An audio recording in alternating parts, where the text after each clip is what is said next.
बच्चा जब इस दुनिया में आता है तो वो सिर्फ जन्म नहीं लेता, एक माँ भी उसी पल नई माँ के रूप में जन्म लेती है। एक बच्चा जब इस दुनिया में आता है तो वो बस जन्म नहीं लेता, वो एक कहानी लेकर आता है, एक माँ की सहनशीलता की, शरीर की अद्भुत साइंस की और हार्मोन्स के संगठित जादू की। आज हम बात करेंगे प्रसव की क्रियाविधि, जो सिर्फ एक बायोलॉजिकल प्रक्रिया नहीं बल्कि एक भावनात्मक यात्रा भी है। प्रसव की पूरी क्रियाविधि को हम 4 स्टेजेस में बांट सकते हैं। तो चलिए बात करते हैं प्रसव के पहले स्टेज की, जहां से ये पूरी प्रक्रिया शुरू होगी, यानी गर्भाशय की दीवारों में संकुचन की।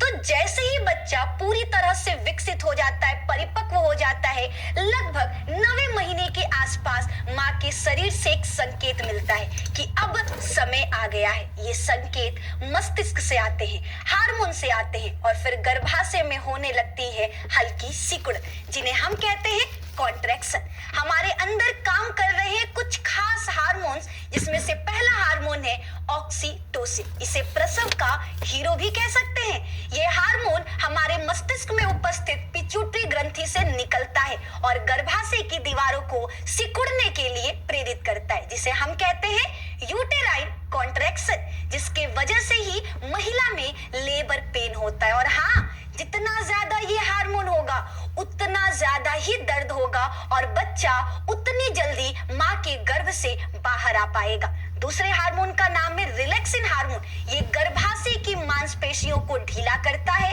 और गर्भाशय ग्रीवा को चौड़ा करता है, ताकि शिशु योनि के रास्ते बाहर आ सके। तीसरे हार्मोन का नाम है एस्ट्रोजन और प्रोजेस्टेरोन। ये दोनों हार्मोन पहले पूरे गर्भकाल में संतुलन बनाए रखते हैं, लेकिन डिलीवरी के समय एस्ट्रोजन बढ़ता है और प्रोजेस्टेरोन घटने लगता है, जिससे गर्भाशय की संवेदनशीलता बढ़ जाती है। अब बात करेंगे डिलीवरी के दूसरे स्टेज, यानी गर्भाशय ग्रीवा के चौड़ा होने की, जो गर्भ को बाहर की दुनिया से जोड़ता है।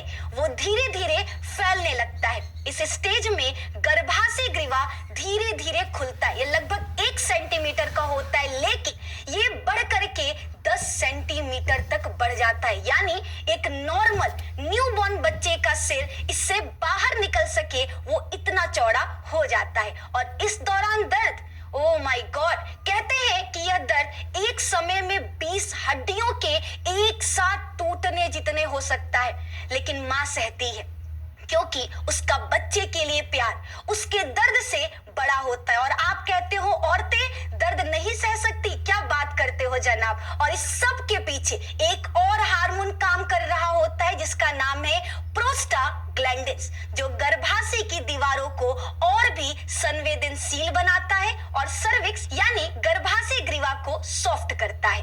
ये स्टेज कई घंटों तक चल सकती है और यही माँ की सहन शक्ति की असली परीक्षा होती है। अब बात करेंगे डिलीवरी के तीसरे स्टेज यानी थर्ड स्टेज की, जिसमें बच्चे का जन्म होगा।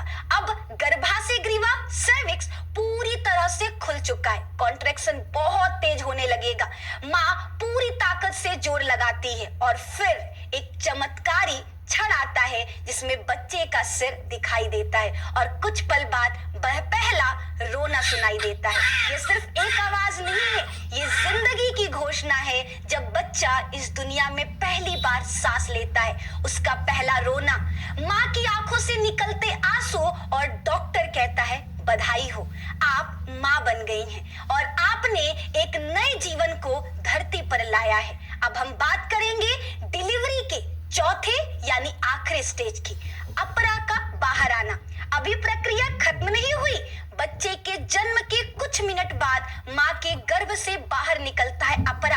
हाँ जी, वही अंग जो 9 महीने तक माँ और बच्चे को जोड़े हुए था। यह स्टेज बहुत ज्यादा जरूरी है, क्योंकि प्लेसेंटा यानी अपरा का अगर कोई भी हिस्सा माँ के शरीर में रह गया तो ये माँ के सेहत के लिए खतरा हो सकता है। बच्चे के जन्म के 10 से 15 मिनट के बाद ही डॉक्टर शरीर से प्लेसेंटा को काटकर बाहर निकाल दिया जाता है। लेकिन याद रखना, इस दौरान जिस भी आप यंत्र का इस्तेमाल कर रहा है डॉक्टर कट करने के लिए, वो इन्फेक्टेड नहीं होना चाहिए, वरना माँ की जान के लिए खतरा हो सकता है और बच्चा बच्चे के लिए भी हर कॉन्ट्रैक्शन, हर आंसू, हर धड़कन उसकी ममता को और गहरा कर देता है। एक माँ जब बच्चे को पहली बार सीने से लगाती है, उसका चेहरा थका हुआ होता है, लेकिन उसकी मुस्कान उससे ज्यादा ताकतवर तो दुनिया में कोई चीज नहीं। प्रसव एक चमत्कार है, साइंस, इमोशन और माँ की ताकत का संगम है। तो अगली बार जब आप किसी माँ को देखें तो याद रखिए, उसने सिर्फ एक बच्चे को नहीं जन्म दिया, उसने खुद को फिर से जन्म दिया। यह है प्रसव की क्रिया विधि, एक महिला की ताकत का सबूत। और ऐसे ही इंटरेस्टिंग नॉलेजेबल वीडियोस के लिए हमारे चैनल से जुड़े रहें। और आपको ये वीडियो कैसा लगा, ये इंफॉर्मेशन कैसा लगा, कमेंट बॉक्स में जरूर बताइएगा और अपने दोस्तों तक पहुंचाइए ताकि उन्हें भी पता चल सके एक माँ किस दर्द से गुजरती है, एक महिला में प्रसव की क्रिया विधि कैसे होती है। और नेक्स्ट वीडियो आपको किस टॉपिक पर चाहिए, ये भी आप हमको कमेंट बॉक्स में बता सकते।